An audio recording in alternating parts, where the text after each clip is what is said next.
Salute! The year is 2020. We are in our first months of our marriage. The same period, we are struck with the first major challenge in our union, a financial situation.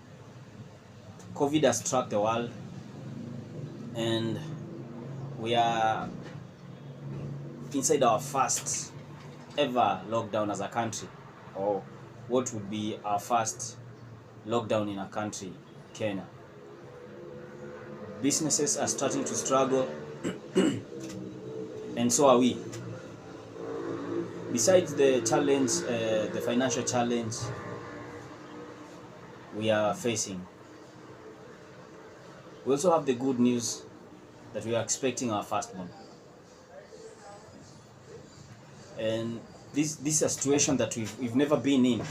Personally, I've never been in such type of a situation. It was my first time to be a husband, my first time to be a father inside a marriage, my first time to experience lockdown, and it was to be my first time to be humiliated by agents when they came and confiscated our household items, shut down electricity and water, or disconnected electricity and water to our rental. And so it was the first of many, and it was such an unexpected way to welcome us into the world of marriage. This is the backdrop of the story I'm about to share about gambling and betting, and how I think this can be a source of torment, a source of mental and emotional torture for any person engaging in betting and gambling. I'll go back to a few years before 2020 and 2019 to the year 2017 or 2018. A friend of mine introduced me to an online betting platform, SportPesa.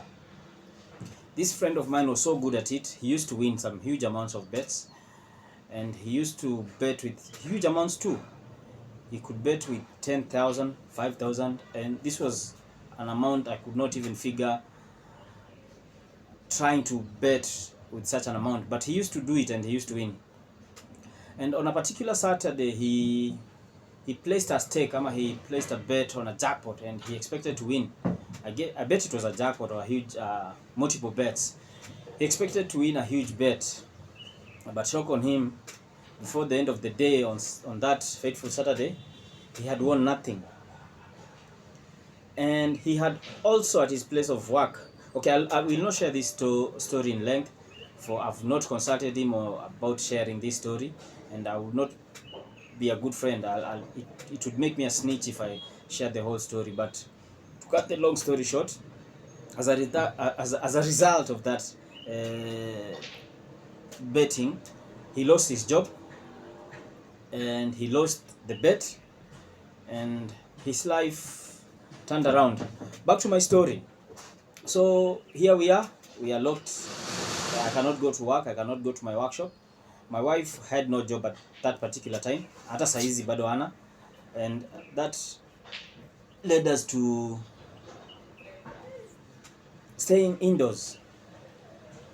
The only thing we had we could use as entertainment was our analog phone that we used to listen to the radio from that analog phone.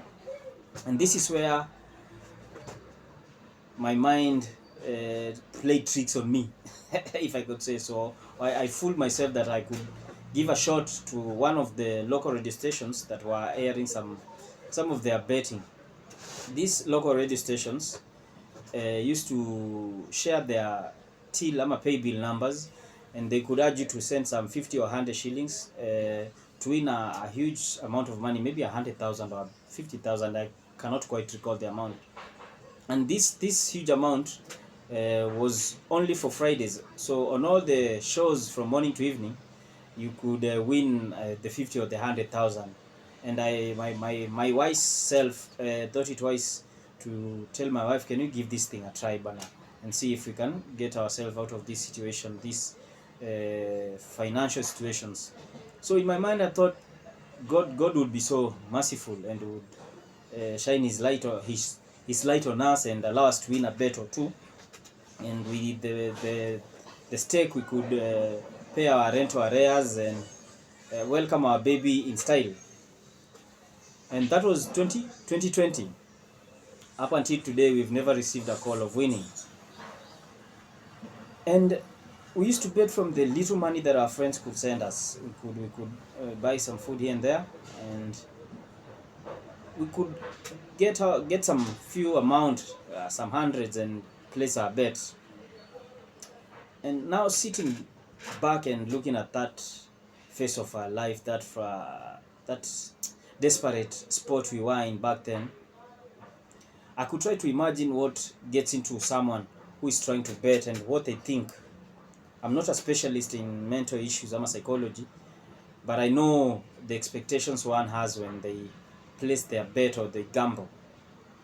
But to be honest, gambling and betting can never and will never solve anyone's money issues. That was the lesson I learned from my experience, and that is the lesson I learned from my friend's loss of job and loss of his bet. And so today, being the World Suicide Prevention Day, can we as a people and as Kenyans at large agree that betting and gambling can never and will never solve our financial or economical situations, and that gambling and betting only benefits the corporations and the owners of the betting and gambling companies? The few people that are paraded to us that they've won are used as bait. They use the story of the carrot and the stick. Is it the stick and the carrot, or a carrot and the stick? But you get the drift. The few people that are brought to us on social media, on TVs, on all other platforms, that they've won their bets. These are what the companies use to lure more people to their money, to their businesses, I can say. When I recall that season of our life and the anguish, the torment, the anxiety, and the nervousness I put myself and my wife into with those silly bets expecting to win, I think this should be the right time to say sorry to her and to apologize for putting her through that shit.